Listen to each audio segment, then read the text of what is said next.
I always thought we had a perfect marriage. Amy and I had been together for 10 years and we had built a life that many envied. We had a nice house in the suburbs, 2 kids, and a comfortable routine that made us feel secure. But lately, there had been a shift. Little things began to unsettle me. Her late nights at work had increased, and she seemed to take longer for her errands. I chalked it up to the pressures of her job. She had recently been promoted and was managing a team of people who relied on her. It made sense, after all; she was ambitious, and I admired that about her. But then came the night when everything spiraled. I returned home from a late shift at the hospital, exhausted and ready to crash. The moment I opened the door, I was hit by a strange smell wafting through the house. It wasn't the usual scent of our kids' toys or the remnants of my dinner in the microwave. It was something entirely different, a mix of cologne and weed. My heart sank. I couldn't shake the feeling that something was off. She had told me earlier that she was going to work late with a coworker named Jason. They had been friends for a while, but I never thought much of it. When I confronted her about it, Amy rolled her eyes and snapped at me. "You're being ridiculous. It was just a ride home." But the shape of her alibi felt flimsy, like it could cave in under the slightest pressure. That night, I decided to dig a little deeper. I went into our bedroom and noticed her purse sitting on the dresser. I told myself I wasn't the kind of guy who would go through her things, but curiosity got the better of me. I rifled through it and found her phone. There it was, her text thread with Jason. They were flirty, filled with heart emojis and inside jokes. My stomach churned as I read the messages. They had been hanging out under the guise of team building at work, but the way they spoke to each other felt intimate. I confronted her the next day. I demanded to know what was really going on. Amy's reaction was unexpected. Instead of being defensive, she laughed it off. "You're really going to believe I would cheat on you?" Her tone was condescending, as if she couldn't fathom why I would even consider it. I told her about the texts, and her expression shifted from amusement to irritation. "I was just being friendly. You're being paranoid," she shouted, her voice rising. The emotional impact hit me like a freight train. I felt betrayed and angry. My heart ached. I remembered the years of trust and love and how quickly it could all unravel. I tried to reason with her to get her to see the truth, but it was like talking to a wall. Each dismissive comment cut deeper than the previous one. I felt a mix of sadness and rage, and I didn't know how to navigate through it all. As I processed everything, I realized I needed to make a choice. I couldn't keep living this way, questioning everything. The man I had been trusting and loving felt like a distant memory. I started to contemplate the future of our marriage, wondering if it was worth saving or if I needed to walk away. I felt suffocated by her lies and her refusal to acknowledge the truth. What hurt the most was that I had shared my life with someone who could lie so easily about something so significant. I realized I had to take care of myself first. I owed it to myself and to our children to not live in a constant state of doubt. I had to find a way to reclaim my dignity and peace of mind. As I sat on the edge of our bed that night, I reflected on the love I had for her and how it had turned into something unrecognizable. My heart was heavy with uncertainty, but I knew one thing: I wouldn't let this define who I was. I wasn't going to let her betrayal shatter my spirit. I was going to regain control of my life, no matter how painful the process would be. The days that followed were a blur of emotions. I went through the motions of everyday life, getting the kids ready for school, going to work, and putting on a brave face. But inside, I was battling a storm of anger and betrayal. Amy acted as if everything was normal, fitting into our routine without a care in the world. It felt like a twisted version of reality, a surreal play, where I was an unwilling actor in a scene I never wanted to be a part of. I'd watch her as she moved about the house, her laughter ringing hollow in my ears. I felt like a ghost haunting our own home, unable to escape the reality of what she had done. I started to notice the small changes in her behavior, the little things that raised my suspicions further. She was more secretive with her phone, often shutting it down as soon as I entered the room. Friends had commented on her sudden change in attitude, how she seemed less engaged with her family and more preoccupied with her phone and whatever was happening outside our home. One evening, while I was cleaning up after dinner, I caught a glimpse of her phone lighting up on the kitchen counter. An instinct forced me to grab it, and I felt a rush of adrenaline. I knew it wasn't right, but I needed to confirm my worst fears. Unlocking her phone with the code I had memorized from years of being together, I opened her text messages. My heart raced as I scrolled through the threads. Most were mundane, but I soon found a conversation with Jason that made my stomach turn. They were planning another work outing. The text read, "Can't wait to see you later, just the two of us." My hands trembled as I read the words and a burning rage coursed through me. I had seen enough. I had to confront her again. I set the phone down and waited for her to return from her walk with the dog. I was pacing the living room, a storm brewing within me, ready to unleash everything I had kept bottled up. When she walked in, her face lit up with a smile, but it quickly faded as she saw my expression. "Amy," I began, my voice steady but filled with the weight of my emotions. "We need to talk. I saw your messages with Jason." Her eyes went wide, and for a moment I could see the gears turning in her mind, searching for a way out. "You're invading my privacy," she shot back, her tone sharp. "You have no right to snoop through my things." "What do you expect?" I replied, my voice rising. "You've given me every reason to doubt you. This isn't just about privacy, this is about trust, our marriage." She opened her mouth to respond, but I cut her off.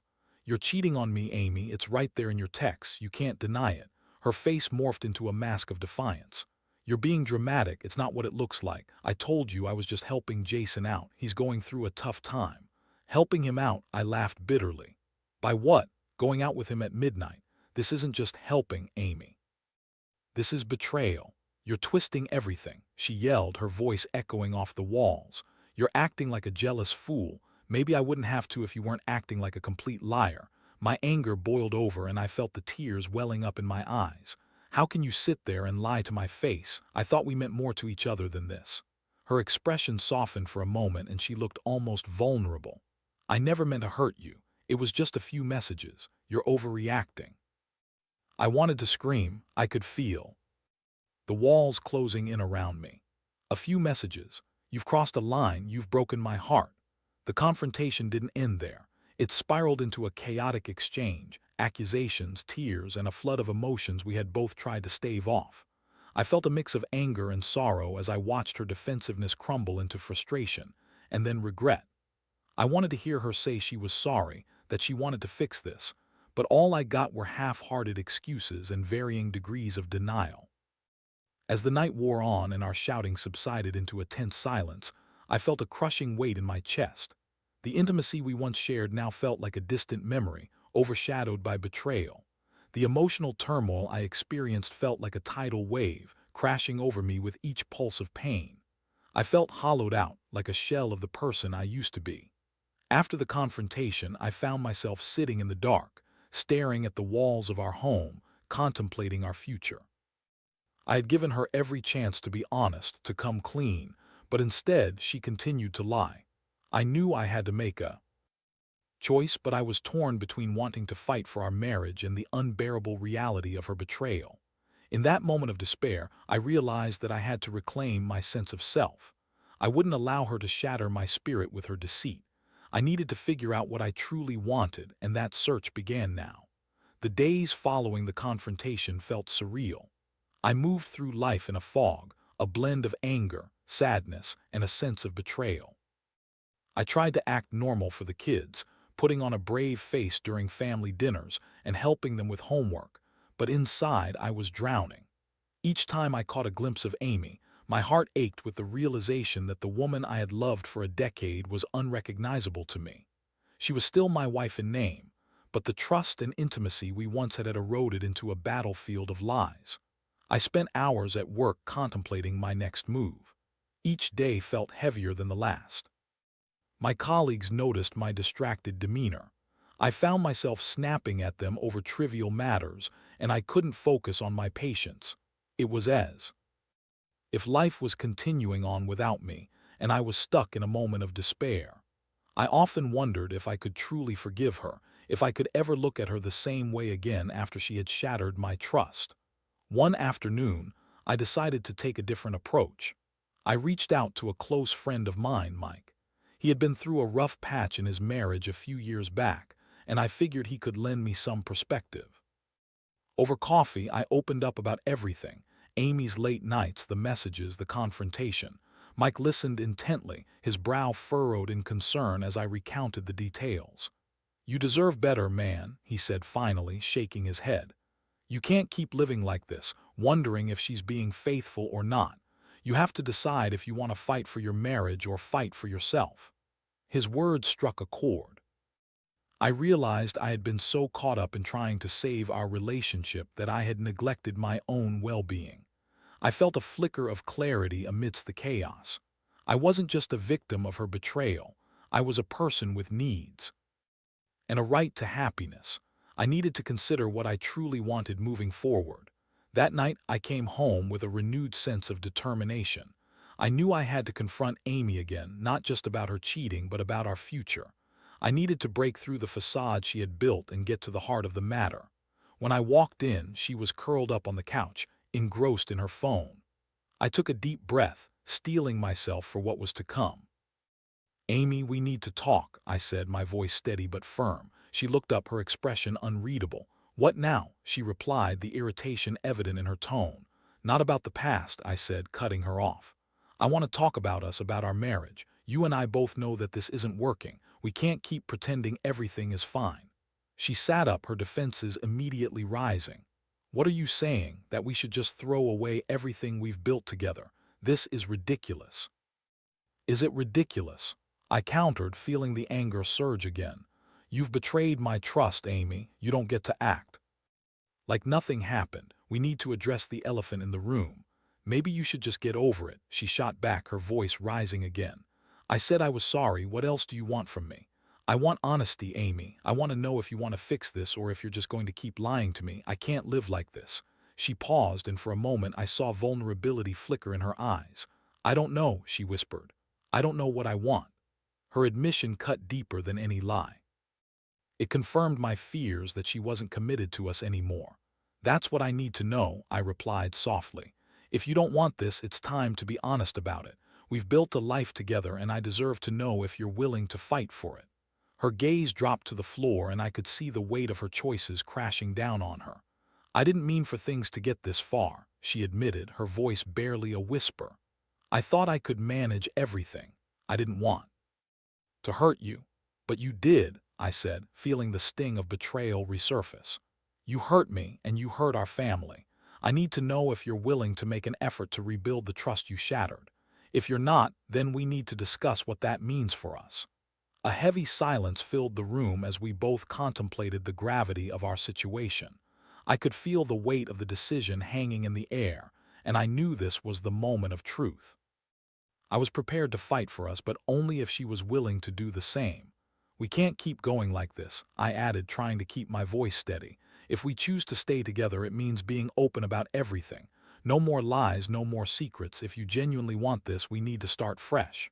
After a tense moment, she nodded. "I want to try," she said, her voice shaky. "I'll do whatever it takes." I felt a glimmer of hope. It wasn't much, but it was a start. We had a long road ahead, filled with potential hurdles, but for the first time in days, I felt like we were on the same page.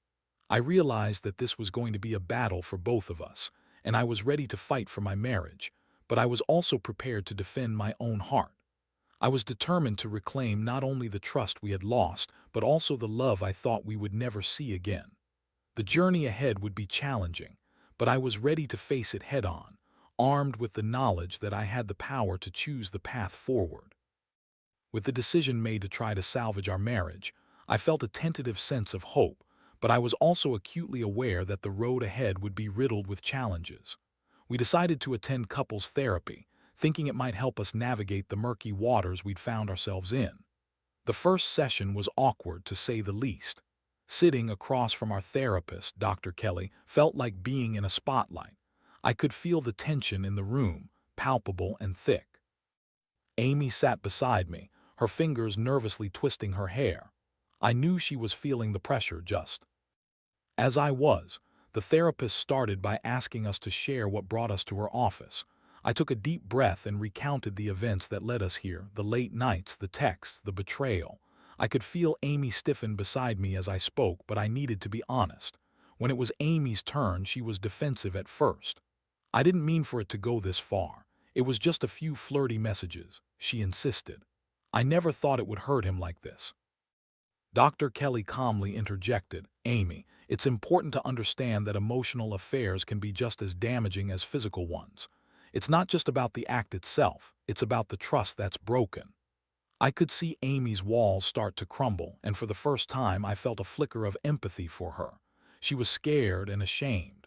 This was a feeling we both shared, albeit for different reasons. As the weeks went by, we continued attending therapy. It was a slow process, filled with moments of vulnerability and raw honesty.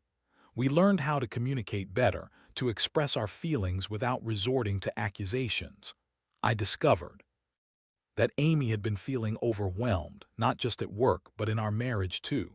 She admitted she felt stifled, like she had lost herself in the routine of family life. I didn't know how to talk to you about what I was feeling, she confessed one evening after therapy. I thought I could figure it out on my own, but it just made things worse. I listened, trying to understand her perspective. I had been so consumed by my hurt that I hadn't realized she was struggling too. It was a complicated web we had woven together. Her need for freedom clashed with my need for security, and in the chaos, we had both failed to communicate effectively. But with every session, I started to see glimpses of the woman I fell in love with. She was passionate, vibrant, and intelligent. The more we peeled back the layers of resentment and hurt, the more I realized how much I missed our connection. Amy was still in there, buried beneath the weight of our issues, fighting to find her way back to me. One night, after a particularly intense therapy session, we decided to talk over a glass of wine. I poured us each a generous helping, wanting to ease the tension that still lingered between us. As we sipped, I felt a sense of calm wash over me. You know, I said, I still love you, Amy. I want to believe that we can come out of this stronger. Her eyes softened and I could see the flicker of hope in them. I love you too, she responded, her voice quiet but steady. I want to make this work. I want to be better for you and for us. We spent hours talking about our dreams and fears, reminiscing about the early days of our relationship, the laughter, the spontaneity. It felt good to reconnect, to remember why we fell in love in the first place. But as much as I wanted to believe we were on the right track, the shadow of her betrayal still loomed large. I often found myself replaying the moments of the past few months, the lies, the deceit, the feeling of being blindsided. Those thoughts would creep in, especially late at night when I was lying awake, staring at the ceiling, wrestling with my emotions. One evening I found myself looking through old photos of us, captured moments of joy frozen in time. I came across a picture from our wedding day. We looked so happy, so in love. I felt a wave of nostalgia wash over me, but it was quickly followed by a pang of sadness. I wondered if I could ever feel that way again, to trust her, to fully let my guard down. The next day, I decided to take a step that would help me find closure. I called Jason. It was a risky move, but I needed to hear his side of the story. I was tired of being in the dark like a puppet on strings, and I wanted to confront the source of my pain head-on. We agreed to meet at a local cafe. As I sat there waiting for him to arrive, my heart raced. I was filled with a mix of dread and determination. I could see him walking toward me, and I took a deep breath before standing up to greet him. Jason, I said, trying to keep my voice steady. Thanks for meeting me. He nodded, looking somewhat apprehensive. Yeah, I wasn't sure if this was a good idea, but I guess we need to talk. I wasted no time. I want to know the truth. What was going on between you and Amy? I deserve to know. He shifted in his seat, clearly uncomfortable. Look, man, it was never meant to go anywhere. We were just hanging out, and I guess there was some flirtation. I didn't think it was serious. Did you know she was married? I pressed. Of course I did, but things got complicated. She said she was unhappy. His admission stung. It was an insight I had feared would come to light, but hearing it from him made it all the more real. You could have stopped, I said. You should have respected her marriage. "I know," he replied, looking genuinely remorseful. "I didn't handle it well. I didn't mean to hurt you." We ended the conversation on a tense but respectful note. I didn't walk away with any newfound closure, but I felt a sense of empowerment. I had faced the source of my pain, and while it didn't take away the hurt, it gave me a sense of control over my life. I realized that this was my journey and I had the right to shape it. As I drove home, I reflected on everything that had happened. I was still hurt, still angry, but I also felt a flicker of hope. Amy and I were working on rebuilding our relationship, and I was committed to the process. I was determined to push through the pain and emerge stronger, no matter how challenging the path became. The road to healing wouldn't be easy, but I was ready to forge ahead, ready to reclaim the love and trust that had been lost. As the weeks turned into months, the work of rebuilding our marriage became a daily reality. Therapy sessions continued, and we learned more about each other than I ever thought possible. Each time we sat with Dr. Kelly, I felt like we were peeling back layers of hurt and misunderstanding, exposing the raw parts of our relationship that needed healing. Yet as we made progress, there were moments of doubt that crept in uninvited. I would catch Amy staring off into space, and I wondered if she was thinking about Jason or the betrayal. During those times, I felt a mix of fear and anger boil within me. It was hard not to think about the past, and I grappled with the urge to revisit those painful conversations. But I knew that doing so would only hinder our progress. We had to focus on the present, even if the wounds of the past still stung. One particularly warm Saturday afternoon, we decided to take the kids to the park. It was a beautiful day, and for a brief moment, I felt the weight of our troubles lift. Watching our children run and play, laughing as they chased each other, brought back a sense of normalcy. I glimpsed the joy in Amy's eyes as she cheered them on, and I realized how much I missed that connection. "Look at them," I said, nudging her gently. "They're having the time of their lives." "They are," she smiled, her expression softening. "I love watching them play. It reminds me of the little things we used to cherish." Something in her tone struck me. "You mean before all this?" I asked cautiously. "Yes," she replied, her voice tinged with sadness. "I took those moments for granted. I let life get in the way." I couldn't help but feel a flicker of hope. Perhaps we were finally beginning to reconnect. But just as I began to relax, a familiar knot of anxiety tangled in my stomach. I had been working hard to forgive, but I still struggled with certain memories. Later that evening, after the kids were tucked into bed, I found myself pacing the living room, unable to shake the feeling of dread. I needed to talk to Amy again. I had questions that lingered in my mind like a dark cloud. "Amy, can we talk?" I called out, finding her settled on the couch with a book. "Sure," she said, glancing up. I could see her interest peaked, but her expression was cautious too. I took a seat beside her, feeling the weight of what I was about to say. "I've been doing a lot of thinking, about us, about the future. I still feel like I'm holding on to so much anger. It's hard to let go." She set her book down, her eyes focused on me. "I understand. It's not easy, and I don't expect it to be. I'm here for you. Just tell me what you're feeling." "I can't help but wonder, do you still think about Jason?" I asked, forcing myself to make eye contact. "Does he ever cross your mind?" Amy's expression shifted, and I could see the conflict within her. "Sometimes," she admitted, her voice trembling.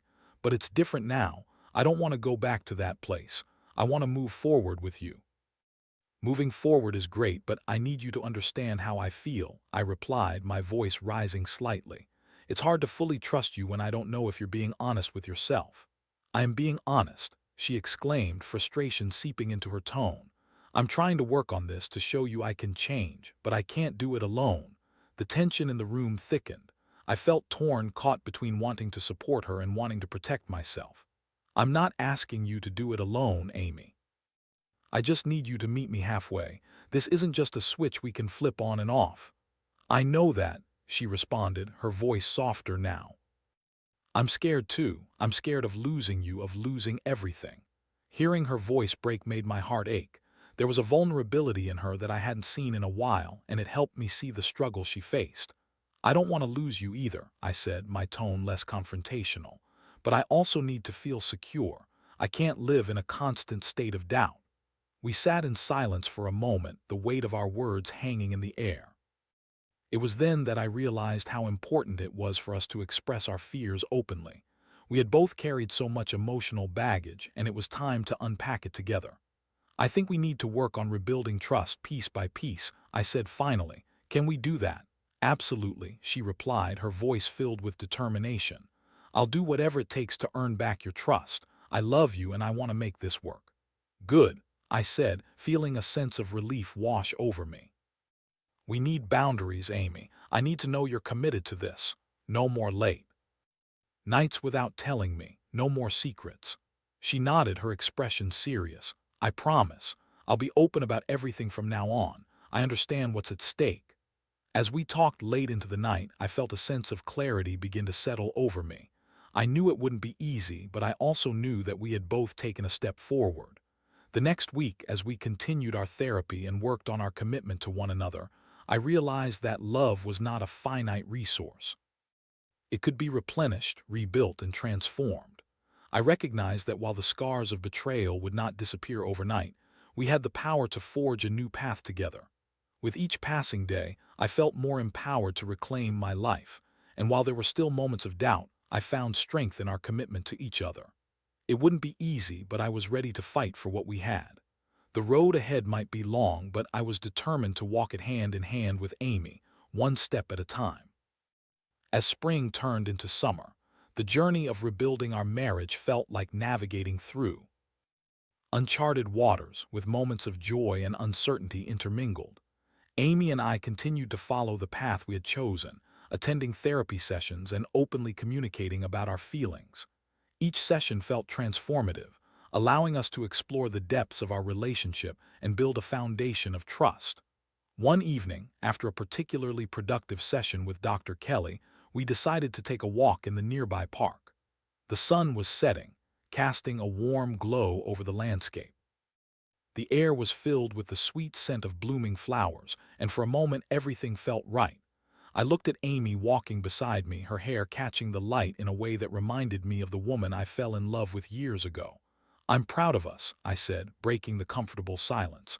I didn't think we'd come this far. Neither did I, she admitted, her voice laced with sincerity. There were times I doubted we could make it, but I'm so grateful we're trying. We stopped walking and turned to face each other. I searched her eyes for signs of the woman I had loved and lost. What I found was a flicker of hope and openness that hadn't been there before. I know it wasn't easy, I said softly. I still have moments when I feel insecure about everything, but I'm learning to let those feelings come and go. She reached for my hand, intertwining her fingers with mine. We're both learning, and I want to keep working on this. You mean too much to me. In that moment, I felt a wave of emotion wash over me. I was reminded of the vows we had taken years ago, the promises we made to support and love one another. I want you to know, I said, that I'm all in. I'm ready to build the future we've both dreamed of together. As the sun dipped below the horizon, painting the sky in hues of orange and pink, I felt a sense of calm and clarity. We had faced the storm of betrayal, and while remnants of that pain still lingered, we were learning to navigate through it. In the following weeks, we focused on creating new memories together. We scheduled date nights, experimented with cooking new recipes at home, and even took up hiking, discovering trails we'd never explored before. Each experience brought us closer together, reminding us that we could still share laughter and joy despite the shadows from our past. One evening, after a long day, Amy surprised me with a candle-lit dinner at home. The kids had been sent to bed early, and as we sat across from each other, I noticed a light in her eyes that spoke volumes. I wanted to show you how much I appreciate you, she said, her voice warm. You've been so patient with me, and I want you to know I'm committed to making things right. Thank you, I replied, feeling overwhelmed with gratitude. I know it hasn't been easy for either of us, but tonight feels like a fresh start. After dinner, we moved to the living room where we cuddled up on the couch, flipping through old family photos. We laughed at the goofy expressions we'd caught on camera and reminisced about the little moments that made up our life together. It was during those quiet moments that I felt a sense of healing wash over us. But reality hit when I received a notification on my phone. It was a message from Jason. I froze, my heart racing as I stared at the screen. The message was innocuous enough, simply asking how things were going. I felt a surge of panic, old insecurities bubbling to the surface. "I have to take this," I said, trying to keep my tone neutral as I stepped outside for some air. As I stood on the porch, staring at my phone, I reminded myself of the progress I had made. I didn't want to let this moment shatter the peace we had worked so hard to build. I took a deep breath and decided to respond, but only to set boundaries. "Thanks for reaching out, but I'd appreciate it if you respected my marriage and didn't contact me again," I typed. With a sense of relief, I hit send and returned inside. I found Amy waiting for me, concern etched on her face. "Everything okay?" she asked, her eyes searching mine. "Yeah," I replied, trying to keep my voice steady.